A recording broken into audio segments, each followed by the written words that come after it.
जो हमारी fibrous roots हैं उसमें क्या रहती है, बहुत सारी रूट्स रहती है, मैनी रूट्स रहती है arising from the base of stem. जैसे स्टेम खत्म होती है वहीं से वो रूट्स निकलना शुरू हो जाती हैं। All the roots are thin, और जितनी भी ये रूट्स निकली है ये सारी क्या है, थिन है। क्या है, थिन है। Does not grow deep into the soil, और ये मिट्टी के बहुत गहराई तक नहीं जाती है। कौन सी रूट्स नहीं जाती है गहराई तक, फाइब्रस रूट्स। इसकी एग्जांपल ये देखो, ग्रास लाया हमने बाहर से, अभी हम गए थे तो हमने ग्रास लाया, और ये कौन सा प्लांट है, कौन सा है, मक्की का है, और इसको इंग्लिश में क्या बोलेंगे, मेज। Very good. तो ये मेज जो भी है इसकी रूट भी कैसी रहती है, फाइब्रस। कैसी रहेंगी, और टैप रूट जो है वो कैसी है, there are one main root, इसकी एक मेन रूट रहती है, ठीक है।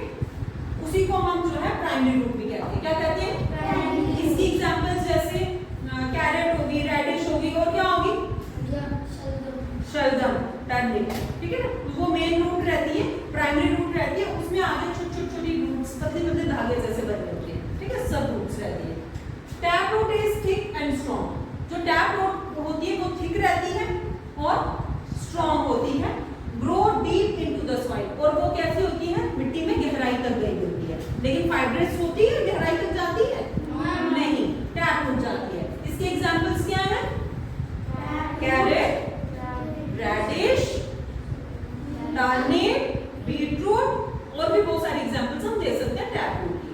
तो ये थी हमारा आज का टॉपिक, टैप रूट और फाइब्रस रूट में क्या फर्क होता है। तो कल हम पढ़ेंगे जिनकी फाइब्रस रूट्स होती है उनके पत्ते कैसे होते हैं, और जिनकी टैप रूट होती है उनके पत्ते कैसे होते हैं। कल का हमारा